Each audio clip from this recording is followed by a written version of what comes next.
श्री सत्यनारायण भगवान की जय। सत्यनारायण भगवान की संपूर्ण व्रत कथा। इस कथा का पाठ करने से व्यक्ति को 1000 यज्ञ करने के बराबर पुण्य फल की प्राप्ति होती है।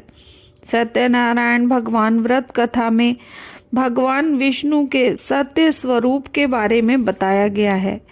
इस व्रत कथा का पाठ करने से घर में सुख समृद्धि का वास होता है और भगवान विष्णु की कृपा बनी रहती है। तो अब सुनिए श्री सत्यनारायण भगवान की व्रत कथा।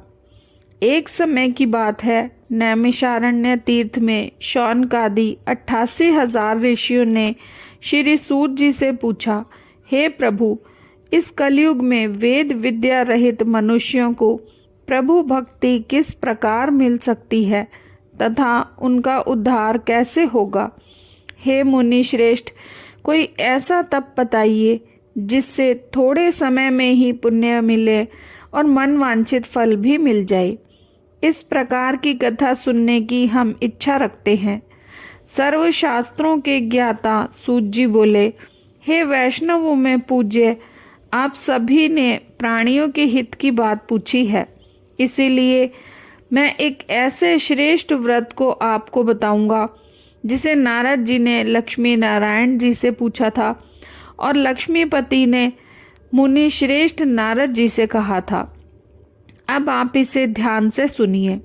एक समय की बात है, योगी राज नारद जी दूसरों के हित की इच्छा लिए अनेक लोकों में घूमते हुए मृत्यु लोक में आ पहुँचे।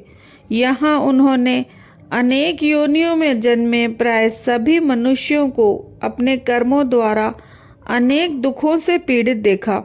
उनका दुख देख नारद जी सोचने लगे कि कैसा यत्न किया जाए जिसके करने से निश्चित रूप से मानव के दुखों का अंत हो जाए। इसी विचार पर मनन करते हुए वे विष्णु लोक में गए। वहाँ देवों के ईश नारायण की स्तुति करने लगे, जिनके हाथों में शंख चक्र गदा और पद्म थे, गले में वरमाला पहने हुए थे। स्तुति करते हुए नारद जी से बोले, हे भगवान, आप अत्यंत शक्ति से संपन्न हैं, मन तथा वाणी भी आपको नहीं पा सकती। आपका आदि मध्य तथा अंत नहीं है। निर्गुण स्वरूप सृष्टि के कारण भक्तों के दुखों को दूर करने वाले हैं। आपको मेरा नमस्कार है। नारद जी की स्तुति सुन विष्णु भगवान बोले, हे मुनि श्रेष्ठ, आपके मन में क्या बात है? आप किस काम के लिए पधारे हैं, उसे निसंकोच कहो। इस पर नारद मुनि बोले कि मृत्यु लोक में अनेक योनियों में जन्मे मनुष्य अपने कर्मों के द्वारा अनेकों दुख से दुखी हो रहे हैं। हे नाथ, आप मुझ पर दया रखते हैं तो बताइए कि वो मनुष्य थोड़े प्रयास से ही अपने दुखों से कैसे छुटकारा पा सकते हैं। श्री हरि बोले, हे नारद, मनुष्यों की भलाई के लिए तुमने ये बहुत अच्छी बात पूछी है। जिसके करने से मनुष्य मोह से छूट जाता है, वह मैं कहता हूँ उसे सुनो। स्वर्ग लोक व मृत्यु लोक दोनों में एक दुर्लभ उत्तम व्रत है जो पुण्य देने वाला है। आज प्रेमवश होकर मैं उसे तुमसे कहता हूँ।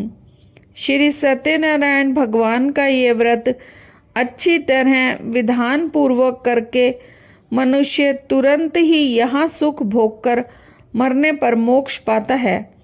श्री हरि के वचन सुन नारद जी बोले कि उस व्रत का क्या फल है और इसका विधान क्या है।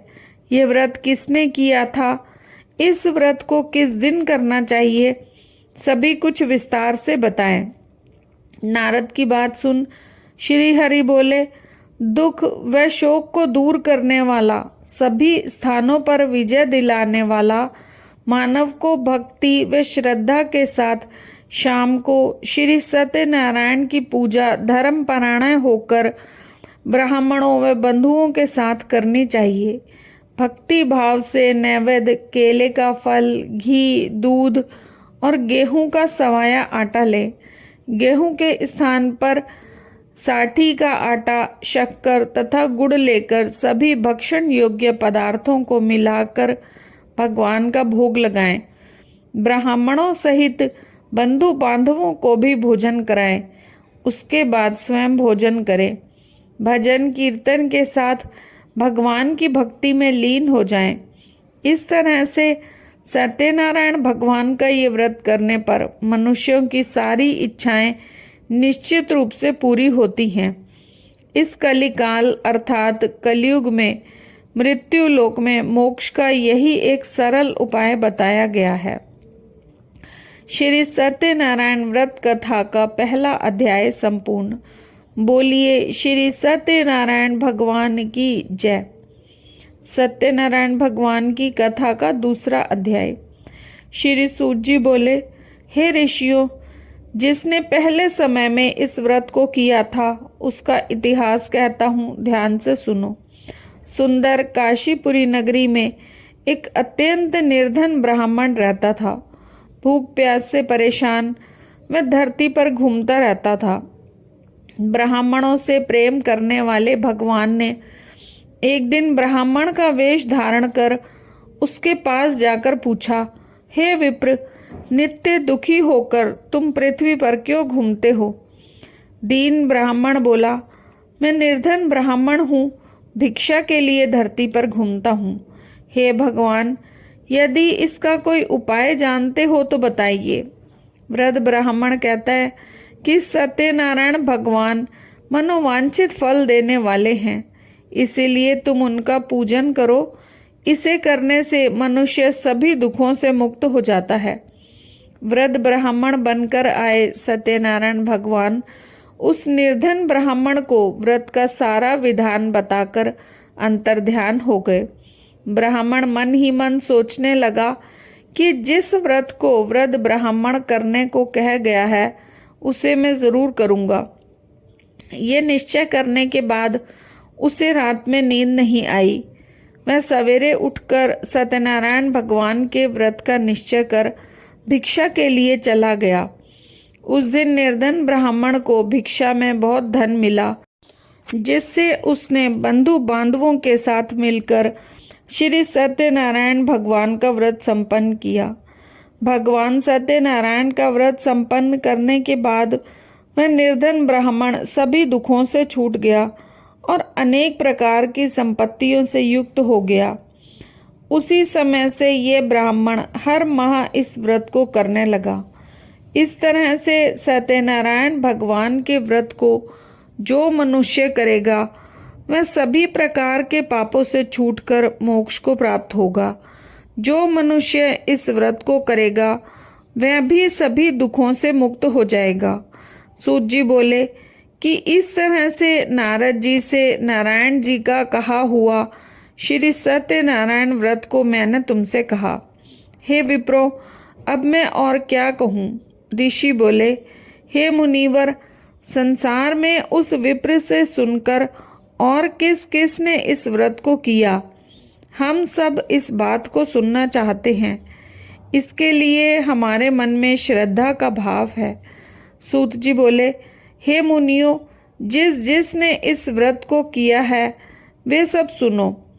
इस समय वही विप्र धन व ऐश्वर्य के अनुसार अपने बंधु बांधवों के साथ इस व्रत को करने को तैयार हुआ। उसी समय एक लकड़ी बेचने वाला बूढ़ा आदमी आया और लकड़ियां बाहर रखकर अंदर ब्राह्मण के घर में गया।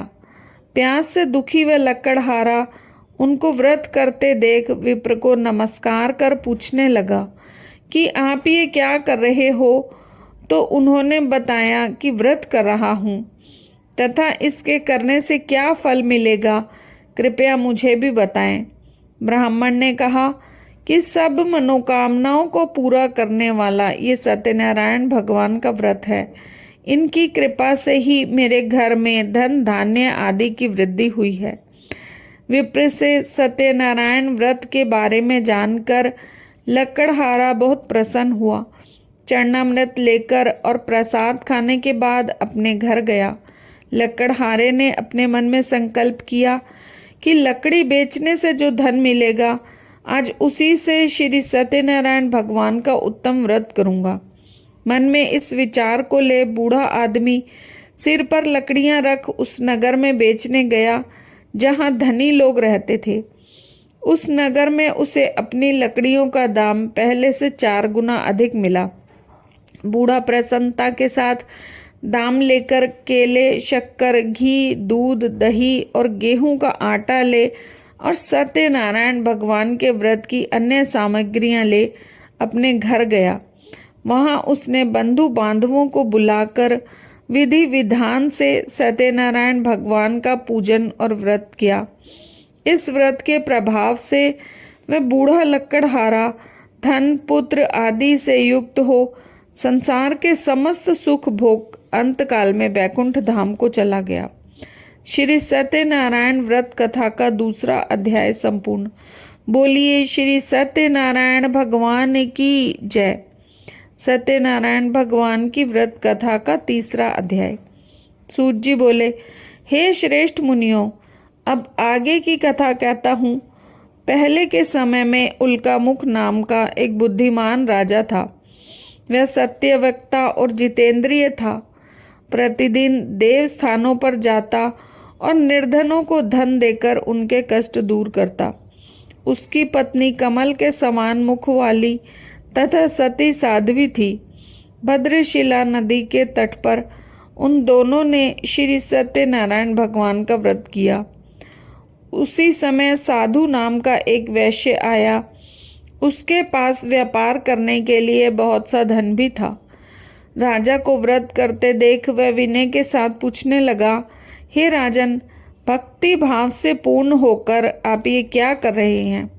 मैं सुनने की इच्छा रखता हूँ, आप मुझे बताएं। राजा बोला, हे साधु, अपने बंधु बांधवों के साथ पुत्र आदि की प्राप्ति के लिए एक महान शक्तिमान श्री सत्यनारायण भगवान का व्रत व पूजन कर रहा हूँ। राजा के वचन सुन साधु आदर से बोला, हे राजन, मुझे इस व्रत का सारा विधान कहिए। आपके कथनानुसार मैं भी इस व्रत को करूँगा। मेरी भी संतान नहीं है और इस व्रत को करने से निश्चित रूप से मुझे संतान की प्राप्ति होगी। राजा से व्रत का सारा विधान सुन व्यापार से निवृत्त हो वह अपने घर गया।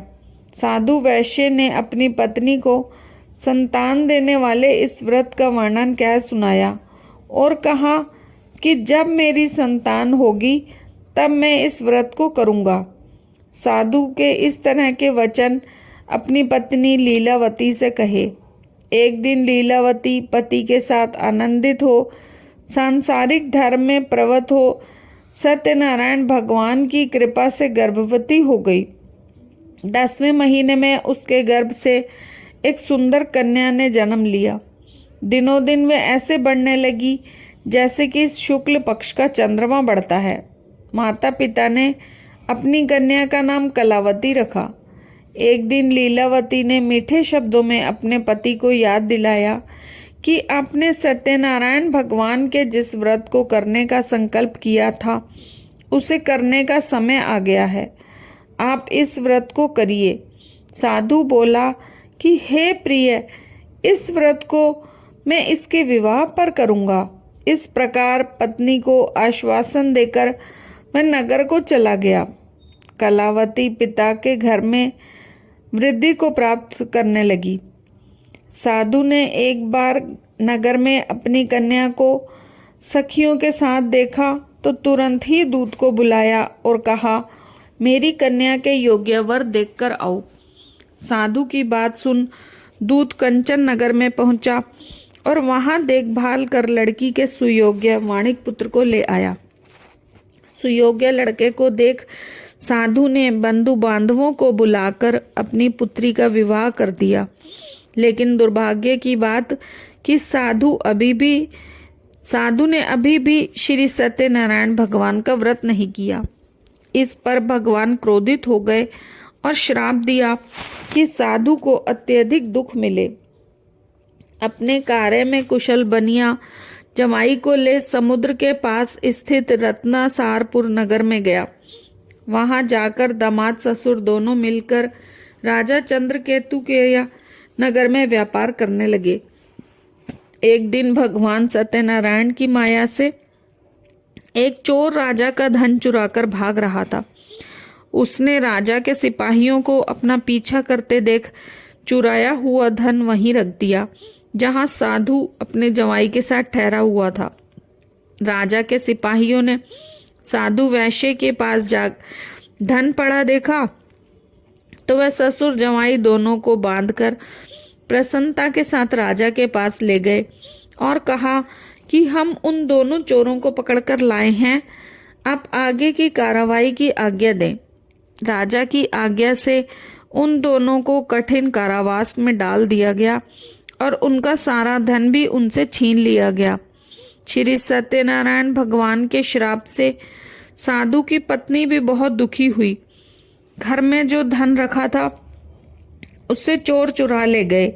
शारीरिक तथा मानसिक पीड़ा व भूख प्यास से अति दुखी अन्न की चिंता में कलावती ब्राह्मण के घर गई। वहां उसने श्री सत्यनारायण भगवान का व्रत होते देखा, फिर कथा भी सुनी।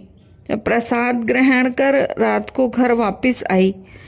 माता के कलावती से पूछा कि हे पुत्री, तुम अब तक कहाँ थी, तेरे मन में क्या है? कलावती ने अपनी माता से कहा, हे माता, मैंने एक ब्राह्मण के घर में श्री सत्यनारायण भगवान का व्रत देखा है। कन्या के वचन सुन लीलावती भगवान के पूजन की तैयारी करने लगी। लीलावती ने परिवार व बंधुओं सहित सत्यनारायण भगवान का पूजन किया और उनसे वर मांगा कि मेरे पति तथा जवाई शीघ्र घर आ जाएं। साथ ही प्रार्थना की कि हम सबका अपराध क्षमा करें। श्री सत्यनारायण भगवान इस व्रत से संतुष्ट हो गए और राजा चंद्रकेतु को सपने में दर्शन देकर कहा कि हे राजन, तुम उन दोनों वैश्यों को छोड़ दो और तुमने उनका जो धन लिया है उसे वापस कर दो। अगर ऐसा नहीं किया तो मैं तुम्हारा धन, राज्य व संतान सभी कुछ नष्ट कर दूंगा। राजा को ये सब कह वह अंतर्ध्यान हो गए। प्रातः काल राजा ने सभा में अपना सपना सुनाया, फिर बोले कि वणिक पुत्रों को कैद से मुक्त कर सभा में ले आओ। दोनों ने आते ही राजा को प्रणाम किया। राजा मीठी वाणी में बोला, हे महानुभावों, भाग्यवश ऐसा कठिन दुख तुम्हें प्राप्त हुआ है, लेकिन अब तुम्हें कोई भय नहीं है। ऐसा कह राजा ने उन दोनों को नए वस्त्र आभूषण भी पहनाए और जितना उनका धन लिया था उससे दुगना धन वापस कर दिया। दोनों वैश्य अपने घर को चल दिए। श्री सत्यनारायण व्रत कथा का 3रा अध्याय संपूर्ण। प्रेम से बोलिए श्री सत्यनारायण भगवान की जय। सत्यनारायण भगवान की व्रत कथा का 4था अध्याय। सूत जी बोले, वैश्य ने मंगलाचार कर अपनी यात्रा आरंभ की और अपने नगर की ओर चल दिए। थोड़ी दूर जाने पर एक दंडी वेशधारी श्री सत्यनारायण ने उनसे पूछा, हे साधु, तेरी नाव में क्या है? अभिवाणी वणिक हंसता हुआ बोला, हे दंडी, आप क्यों पूछते हो? क्या धन लेने की इच्छा है? मेरी नाव में तो बेल व पत्ते भरे हुए हैं। वैश्य के कठोर वचन सुन भगवान बोले, तुम्हारा वचन सत्य हो। दंडी ऐसे वचन कह वहां से दूर चले गए।